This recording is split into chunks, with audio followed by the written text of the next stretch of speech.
नमस्कार, आप देख रहे हैं हल्ला बोल टीवी। मैं हूं अली। पूर्णिया के सांसद पप्पू यादव आज परफेक्ट गर्ल हॉस्टल पहुंचे और वहां पहुंचने के बाद पूर्णिया के सांसद ने सम्राट चौधरी के सामने हाथ जोड़ा और कहा कि बेटियां डरी हुई हैं, इन्हें बचा लीजिए। आइए इस पूरे मामले को विस्तार से समझते हैं हल्ला बोल टीवी के संपादक दीपक शर्मा से। देखिए, पूर्णिया के सांसद पप्पू यादव आज उस परफेक्ट गर्ल्स हॉस्टल पहुंचे जहां औरंगाबाद के गोह थाना क्षेत्र की एक बेटी 5 जनवरी को उसकी जान ले ली गई। आरोप है छात्रा की मां का, छात्रा के पिता का, कि उसकी जान ली गई है। उसने सुसाइड नहीं किया। कहना था हॉस्टल के संचालक का कि उसने सुसाइड कर लिया, जान दे दी।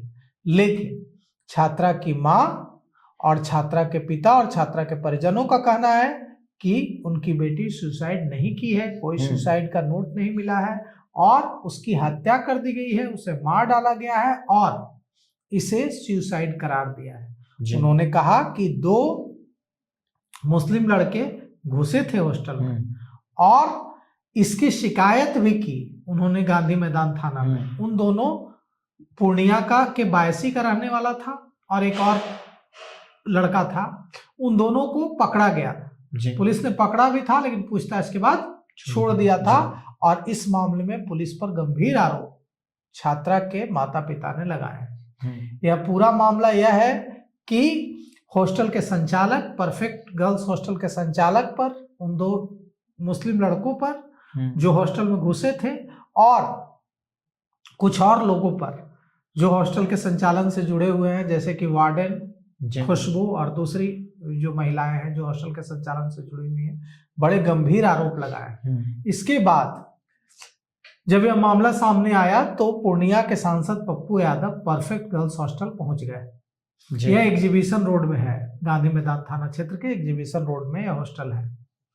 इस हॉस्टल पहुंच गए पप्पू यादव और वहां जाकर हॉस्टल को देखा और कहा कि ऐसे चल रहा है हॉस्टल्स पटना में, यहाँ कोई सुरक्षा की व्यवस्था नहीं है, आने जाने की कोई व्यवस्था नहीं है।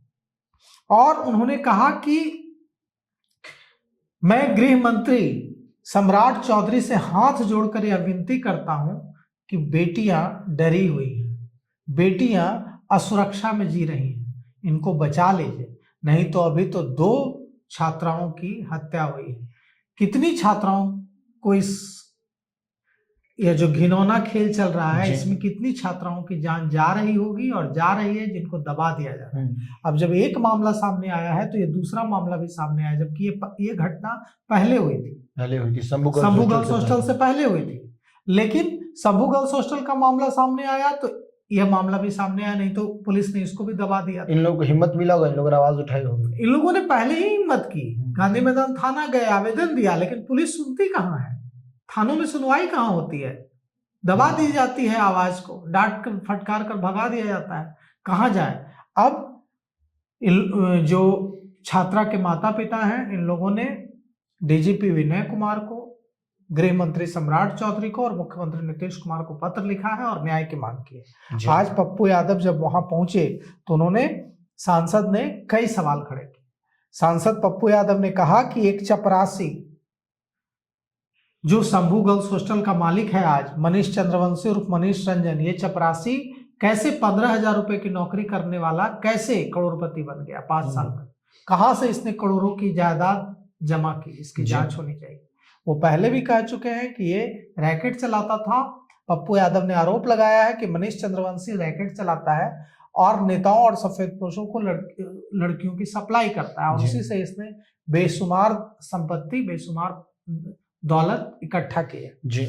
डिप्टी सीएम सम्राट चौधरी से अपील की है, गृह मंत्री सम्राट चौधरी से पप्पू यादव ने अपील की है कि व्यक्तिगत रूप से हस्तक्षेप करें और दोषियों को संरक्षण न मिले, उनको सजा मिले, सच्चाई सामने आए। पप्पू यादव ने कहा कि अगर छात्राओं की सुरक्षा को लेकर पुलिस और प्रशासन ने कड़े कदम नहीं उठाए, जो पटना के में विभिन्न जिलों से आकर मेडिकल, इंजीनियरिंग, विभिन्न प्रतियोगिता परीक्षाओं की बीपीएससी, यूपीएससी की तैयारी करती हैं, अगर उनकी सुरक्षा के लिए कदम नहीं उठाए गए तो वे संसद से लेकर सड़क तक उतरकर आंदोलन करेंगे और हर वो मुमकिन कोशिश करेंगे जिससे यह पक्का किया जा सके कि भविष्य में ऐसी घटना नहीं हो। जी, तो सुना आपने, पूर्णिया के सांसद आज पटना पहुंचे और पटना परफेक्ट गर्ल हॉस्टल के पास सम्राट चौधरी से कहा कि बेटियों को बचा लीजिए। इस पूरे मामले पर आपकी क्या राय है? अपनी राय कमेंट बॉक्स में जरूर दें। तो फिलहाल इस पेशकश में इतना ही। आगे की खबरों के लिए बने रहे हल्ला बोल टीवी के साथ। धन्यवाद।